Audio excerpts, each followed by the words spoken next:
এটা শিলে বেটে নেব আলাদা করে। ওটার সঙ্গে বাটতে গেলে যদি শিলে বাটি তাহলে বাটা হয়ে যাবে, মিক্সিতে হবে না।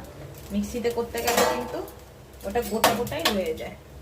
তেলে নেব, কড়াতে তেল দিয়েছি, তেলগুলো গরম হয়ে গেছে, আমি একটু পেঁয়াজ দিয়ে দিচ্ছি। পেঁয়াজটা ভেজে নিই হালকা করে। পেঁয়াজটা আমার ভাজা হয়ে গেছে, মিক্সিতে যে বেটে নিয়েছি আমি কলার চোকলাটা এর মধ্যে দিয়ে দিচ্ছি।